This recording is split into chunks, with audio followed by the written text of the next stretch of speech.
What is up, YouTube? I'm back. I brought my little boat and we are in Maryland, a little bit up above Baltimore. I had to drive up to Philadelphia. Brought my truck, had to stay overnight in a hotel, and now I get to go home. But we're not going home because I did not drive all this way to not fish a new body of water. Oh yes, look at that. There is the water. Anyways, I brought my little boat and a couple small fishing rods, a couple lures. We're gonna hook onto something.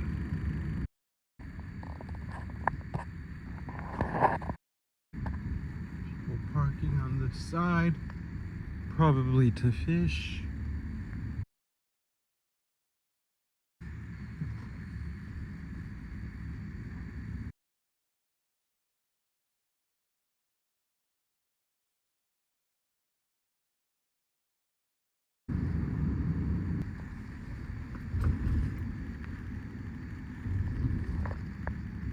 In a quarter mile, turn left onto US 1 South.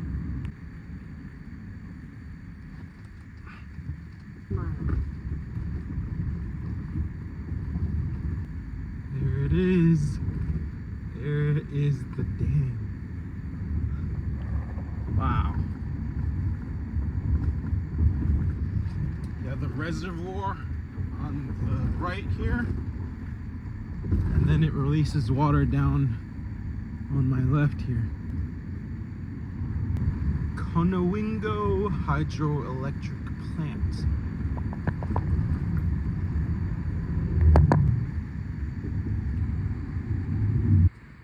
Disgusting. Blech. We are here.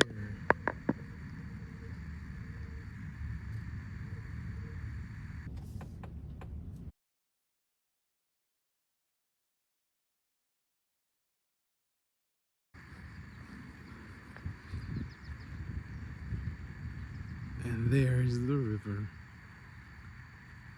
So you're not allowed 400 yards within the dam over there. So I don't even think that's something we want to do. But look at that.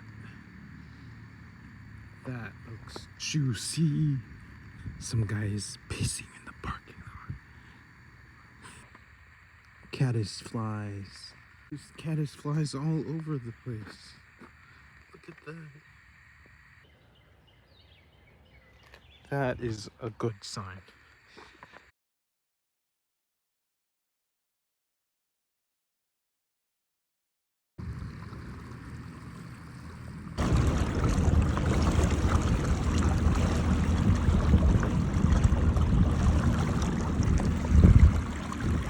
All right, first fish in Conowingo. It's a striper.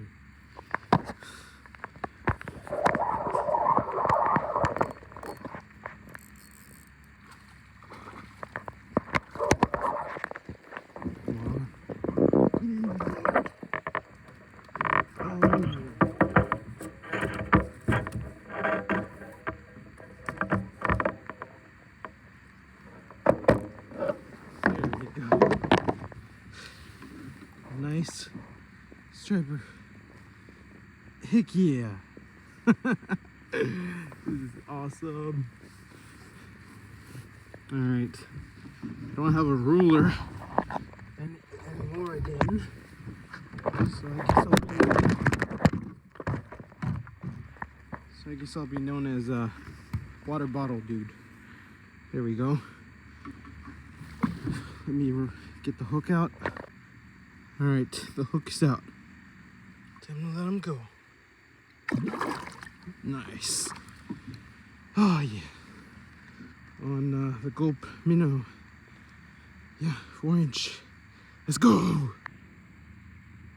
Dude caught one. But he ended up moving back, and you know, military, they'll ship you anything. So he asked him to ship it over. He got a John boat, so he didn't use it anymore. Yeah, it comes apart. It's kind of like a pontoon boat. That's what I was saying. So these come apart. It's got 2 aluminum poles, and they got little buttons. Each rod stores underneath each like pod, and then you just put both of them. They fit in here. I can keep my trolling motor in the back, just fold it over and throw it in the truck. And Cool. I've never seen one like this. yeah, It's like a floating bathtub. right.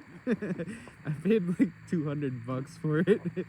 Yeah, I kind of I thought I was kind of stupid for doing it, but I like it. It's like really stable actually, and So I- what you're doing now? yeah. What size battery? 27. Yeah, so it's one of the bigger ones, yeah. And I mean, it works out. I kind of like counterbalance the weight, so yeah. It had a seat. It had a seat on here. It don't have a name, a make or nothing? It says First Strike. You can look up float boat. Float boat.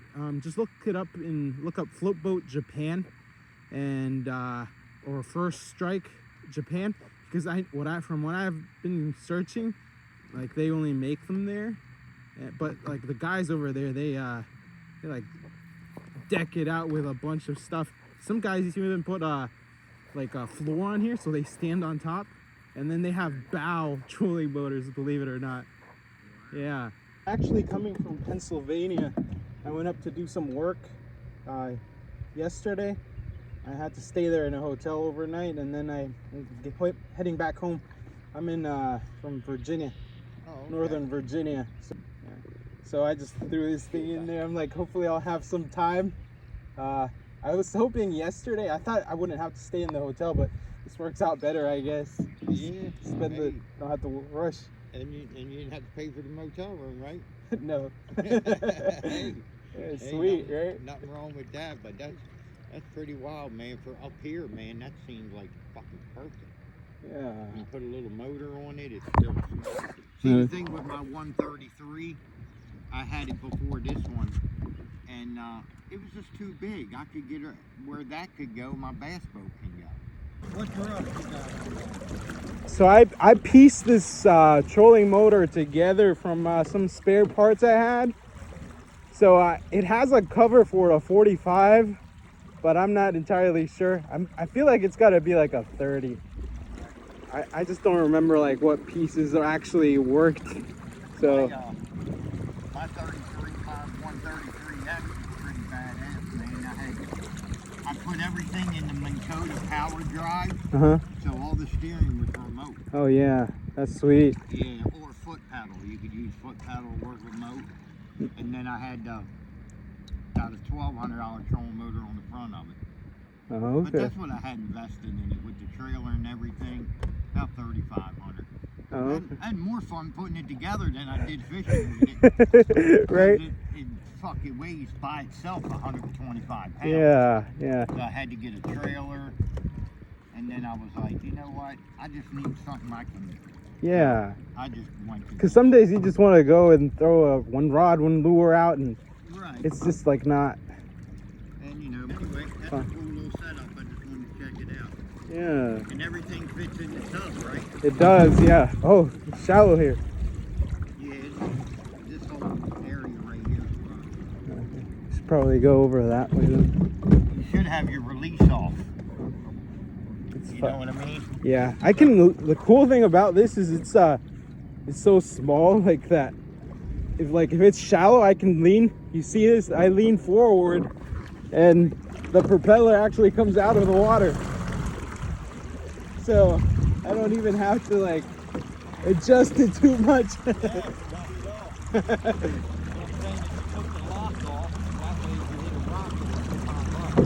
Oh yeah. Yeah.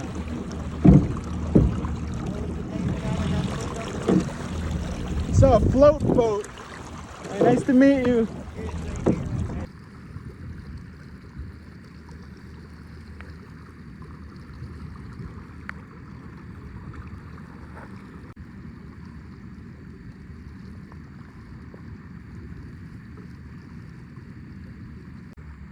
I had a kind stranger give me a free water.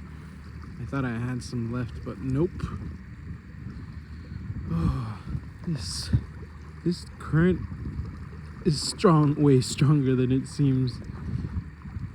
45-pound thrust, and I am taking forever to go up.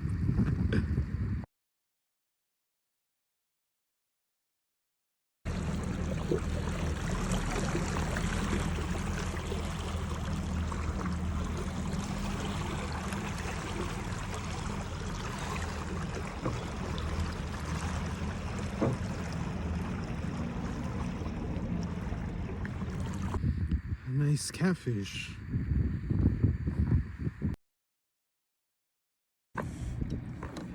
All right, there he is. Nice rockfish. Nice. Let's see how big he is in front.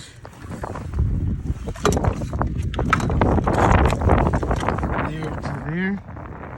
We will measure that later.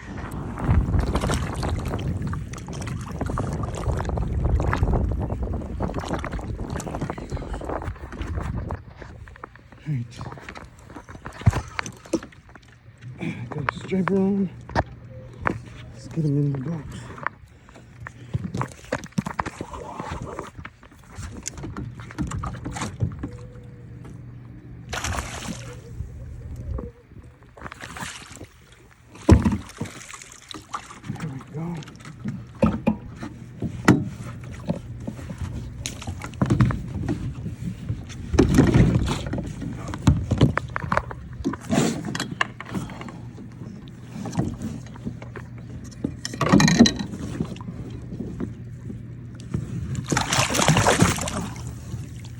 Strong. There you go.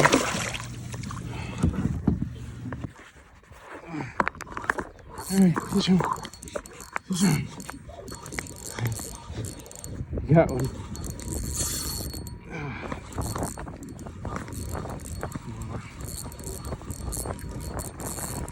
Striper. Yeah. Come on. Get the net ready.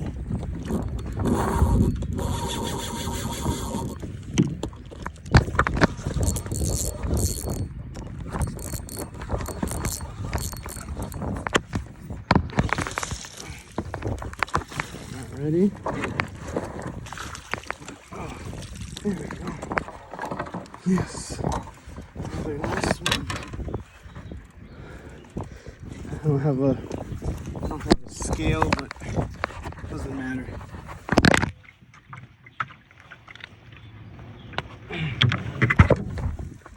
All right, there we go. What we want to do is let him go. Get him in the boat fast. Let him go. Oh yeah, there you go. On the 4-inch boat line. Let's get back to it. All right, so what I'm doing here is I'm trying to hide in these little eddies, coves, whatever you call them. I'm just trying to hide behind rocks cover, and even though it seems like the current isn't strong, that output it is. I mean, every time I started there when I caught that fish, and I was past those power lines when I got done. So, and it was a pretty quick fight. I reeled him in. I tried to follow him, of course, to try to reduce the stress on them. I think next time I'll have to get a larger rod. I didn't really expect to get into such big stripers, but we can do that next time. Right now I think this technique is working. I'm just not trying to fight the current so much, and just getting on a rock, sitting on it and casting. I mean, the current right here is strong, and the fish just come all throughout that current. So we're just casting. As soon as we hook onto one, we're chasing it reeling it in and trying to force it into the boat because you don't want to stress out these bass too much. All right, let's try again.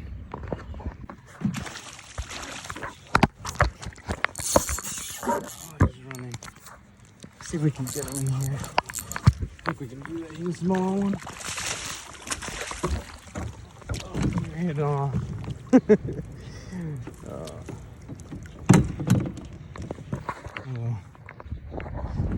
All right, we are on.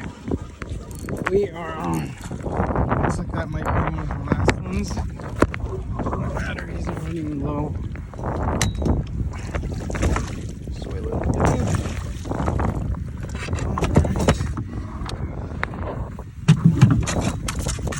All right. Calm down. Ow.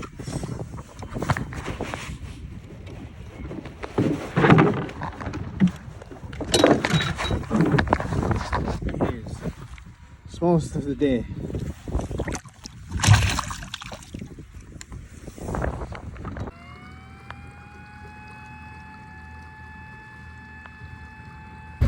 All right. Well, the water, they're releasing more water, and the current's starting to flow a little bit more. So I think it's about time we head out. I'm gonna pack everything, drive back to VA, and I'll be ready for next time. So if you guys want to stick around, watch that one, make sure you like it, subscribe, and catch you all on the next one. Peace.